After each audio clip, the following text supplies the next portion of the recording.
यायचा का तिथे तुमचं बूथ आहे तो चाचेरकर तो बूथ काढू इच्छितो. मला काही हरकत नाही वाटली. मी माझ्या कार्यकर्त्या सगळ्याला हटवा म्हणलं, बाजूला घ्या. कारण का ज्या बाईच्या घरासमोर त्या बाईला काही धमकी दिली, मी बाजूला लावलं. बाजूला लावल्यावर पुन्हा गेला हे रात को हे बी करायला फेक देगा म्हणे बूथ. मग मला वाटलं जास्त करू नका म्हणून मी गेलो. PIला सांगितलं. PI पोलीस घेऊन आले तिथं. त्याला काही नोटीस पण दिला म्हणते. मला नॉर्मल म्हणून वापस गेलो. मी रात्री पूर्ण प्रभाग फिरला. 11:30 पावणे 12 जरा घरी जेवत होतो. तिथं मी आठवण केली का बा तिथले कार्यकर्ते कामाला लागले का. तर मी माझ्या 3 बूथ प्रमुखांना फोन केला, रणजी पांडे, बब्बू बुर्रेवार आणि विठ्ठल अडाणे. यांना साहित्य वाटलं नव्हतं. मला वाटलं दहशत आहे म्हणून मी इकडे चक्कर मारला पाहिजे. मी फक्त 4 लोक घेऊन गेलो होतो. मी पण संख्या नेऊ शकलो असतो मला झालं तर. 4 नेल्यावर ते उभे दिसले पहिले 15-20. तर मी समोर गेलो. माझ्या त्या पांडे मॅडम जी आमची बूथ प्रमुख झोपली होती, उठवलं नाही. विठ्ठलला फोन लावला तर विठ्ठलनी भाऊ जागाचं तर म्हटलं झोप येऊ नको करा. तर तो अचानक रस्त्यावर आला. त्याला पाहून मी थांबलो. तितक्यात हे पुट्टे 25-30 पोरं आले. या घुमनानी म्हणजे त्याला क्यू नाही घुमना या घुमनानी म्हणजे. तर तितक्यात विठ्ठल डारे मागं होता. त्याला तडकन मारली.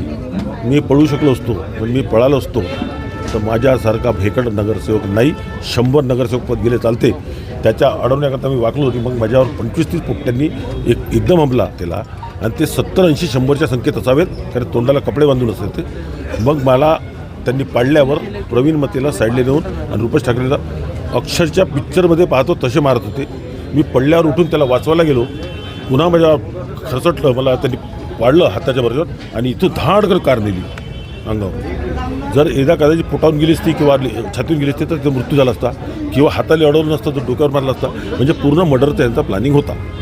भाऊ, मुख्यमंत्र्यांनी तुमची भेट घेतली आहे, काय चर्चा झाली, काय सांगितलं? मुख्यमंत्र्यांना स्टोरी सांगितली.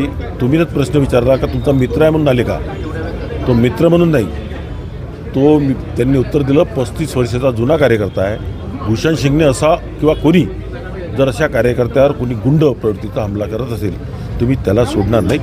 महाराष्ट्रात कायदा व्यवस्था चांगल्यापणाने हाताळू आणि हे गुंड बाद करू. Thank you sir. ज्यांनी हल्ला केला त्यावेळेस जे लोक उपस्थित होते त्या क्षणी काय सांगाल असं वाटतं का, की कुठला चेहरा तुम्हाला आठवतो की त्यांनी केलं असेल? एक गुहीर नावाचा माणूस आहे, त्याला गणेश चाचरकर होता, तो दिसला.